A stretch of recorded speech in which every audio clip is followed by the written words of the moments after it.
क्या हाल है फ्रेंड्स। आज हम आपको त्रिभुज का क्षेत्रफल ज्ञात करना सिखाएंगे, जो कि हमें त्रिभुज के जो क्षेत्रफल है उसके जो शीर्ष बिंदु हैं वो हमें अगर ज्ञात हो तो त्रिभुज का हम क्षेत्रफल कैसे ज्ञात करते हैं जरा देखिएगा। ठीक है दोस्तों, तो यहाँ पे मैंने 2 क्वेश्चन लिए हैं, ये बोर्ड एग्जाम में पूछे गए हैं, इसको कैसे हल करते हैं जरा ध्यान से समझिएगा। ठीक है दोस्तों, तो आप मुझे जानते हैं, मेरा नाम है साकेत और आप देख रहे हैं मेरा चैनल साकेत वाला मैथ। कैसे करते हैं देखिएगा जरा। चैनल पहली बार आए, चैनल को सब्सक्राइब करिएगा और बेल आइकन को प्रेस कर लीजिएगा, जिससे कि नए नोटिफिकेशन आपको तुरंत मिले, और वीडियो को ज्यादा शेयर कीजिएगा। ठीक है दोस्तों, तो देरी न करते हुए स्टार्ट करते हैं। तो उस त्रिभुज का क्षेत्रफल ज्ञात कीजिए जिसके शीर्ष निम्नलिखित हैं। तो 2,3 माइनस के 1,0 और 2, माइनस का 3 दिया हुआ है। अगर आप चाहें तो ट्रायंगल बना के इसको दर्शा सकते हैं। तो एक मैं आपको बता देता हूं, इस तरीके से मैंने एक ट्रायंगल बनाया है। ये हमारा ए है, ये बी है और ये सी है। इसका बिंदु 2,3 होगा, यहाँ पे माइनस के 1,0 होगा, यहाँ पे 2, माइनस का 4 होगा। इस तरीके से मैंने यहाँ पे बिंदु दर्शा दिए। इसके बाद हमने क्या किया, पहले पार्ट का हम आंसर हल करेंगे, यानी कि 2,3 मैंने यहाँ पे भी लिख लिया, माइनस के 1,0 हो गया, 2, माइनस के 4 हो गए। तो हमने इसको मान लिया x1, y1, x2, y2 और x3, y3 इस तरीके से लेट कर लिया। ठीक है दोस्तों, इसी क्रम में अगर देखें हम तो इस प्रकार से त्रिभुज का हमारा क्षेत्रफल बनकर तैयार हो गया। तो हमारे पास त्रिभुज क्षेत्रफल जो होता है, अगर शीर्ष बिंदु दे रखे हैं तो त्रिभुज का जो क्षेत्रफल का फॉर्मूला होता है, तो त्रिभुज ए बी सी का क्षेत्रफल हम जो निकालेंगे वो निकालेंगे 1/2 इस तरीके से, x1 y2 माइनस का y3 प्लस का x2 y3 माइनस का y1 plus x3 y1 minus y2। इस तरीके से सूत्र से हम यहाँ पे इसको ज्ञात करते हैं। ठीक है दोस्तों, तो जरा ध्यान से समझिएगा, क्योंकि पेपर में ये ज्यादा पूछा जाता है और क्वेश्चन नंबर कम से कम 4 नंबर का जरूर आएगा या 2 नंबर का पूछेगा जरूर। ठीक है, तो कैसे करते हैं, देखिए हमारे पास ये 1/2 है। देखिए x1 का मान दिया मैंने, x1 y1, x2 y2, x3 y3 माने यहाँ पे पुट कर दीजिए। चिन्हों का विशेष तौर से ध्यान रखना है। अगर चिन्ह आपको सही से ज्ञान नहीं है चिन्ह का, तो आप मिस्टेक करेंगे तो आपके नंबर कट सकते हैं। तो इसको कैसे करते हैं देखिएगा। x1 का मान हमारे पास कितना 2 है, y2 का मान हमारे पास कितना 0 है, y3 का मान देखिए, y3 का मान माइनस का 4 है तो प्लस का 4 हो जाएगा। चिन्ह यहाँ पे ध्यान रखना है चिन्ह का। x2 का मान माइनस का 1 है, देखिए इस वाले चिन्ह को मैं ब्रैकेट में बंद कर रहा हूं इस तरीके से।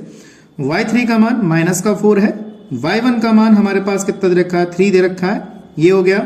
x3 का मान हमारे पास 2 आ गया और y1 का मान हमारे पास 3 और y2 का मान हमारे पास कितना है 0 है। दोस्तों मैंने यहाँ पे लगा दिया। ठीक, वैल्यू लगानी समझ में आ गई होगी आपको। इसको हल करते हैं आगे।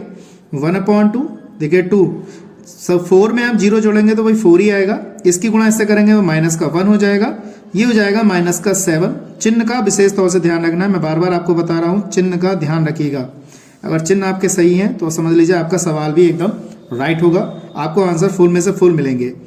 4 दूनी कितना हो गया हमारे पास 8 हो गया, माइनस माइनस प्लस का 7 हो गया, 3 दूनी कितना हो गया 6 हो गया। बस इसको ऐड करिए, आपका आंसर आपको मिल जाएगा।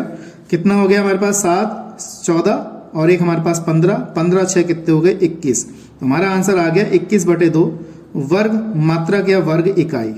वो आपके ऊपर डिपेंड है, आप मात्रक लिखें या इकाई लिखें, ये हमारा आंसर हो गया। या वर्ग मात्रक लिख सकते हैं या मात्रक का स्क्वायर लिख सकते हैं, ये आपका हमारा आंसर हो जाएगा। या आप इसको लिखिए वर्ग मात्रक या मात्रक का वर्ग, ये हमारा पहले का आंसर आ गया। इसी क्रम में हमारा सेकंड है, तो सेकंड कैसे करते हैं वो भी देखो। माइनस के 5, माइनस 1 दे रखा है बिंदु, 3, माइनस का 5 दिया हुआ है और 5, 2 दे रखा है। तो हमारे पास x1 y1, x2 y2, x3 और y3 हमारे ये बिंदु आ गए। बस आपको सूत्र में लगाना है, इसे कैसे हल करना है देखिएगा। तो त्रिभुज ए बी सी का क्षेत्रफल यहाँ हो जाएगा 1/2। तो यहाँ पे x1 y2 minus y3 plus x2 y3 minus y1 plus x3 y1 minus y2। इस तरीके से हम यहाँ पे इसको लगा सकते हैं और हल कर सकते हैं। ठीक है दोस्तों, इस तरीके से हम यहाँ पे, तो देखिए दोस्तों इसको कैसे करेंगे हम। तो यहाँ पे बिंदु लगाते हैं, देखिए 1/2। x1 का मान हमारे पास कितना है, देखिए फ्रेंड्स x1 का मान हमारे पास कितना है माइनस का 5 है।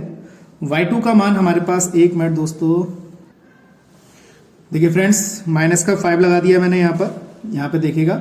x1 का मान हमारे पास कितना 5 माइनस का लगा दिया।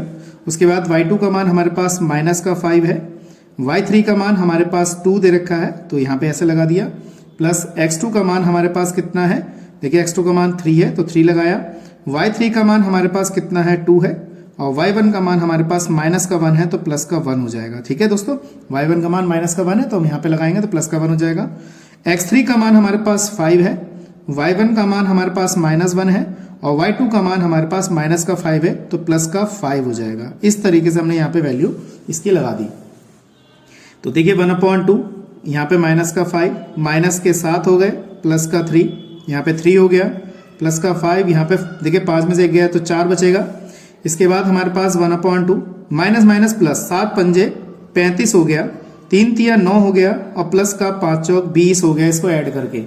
ठीक, सबको ऐड कर लो, ऐड करके कितना आ गया हमारे पास, ये आ जाएगा हमारे पास 9 और 5 14 का 4 हासिल लगा 1, 3 और 3 6 और बटे में कितना 2, इसको काट देंगे तो 32, यहाँ पे 32 वर्ग मात्रक हमारा आंसर आ गया। दोस्तों मैं समझता हूँ आपको अच्छी तरह समझ में आ गया होगा। तो इस टाइप से मैंने ये 2 क्वेश्चन लिए थे, तो ये क्वेश्चन भी बहुत इंपॉर्टेंट है, इनको कैसे किया जाता है जरा ध्यान से समझिएगा दोस्तों। ठीक है, अगर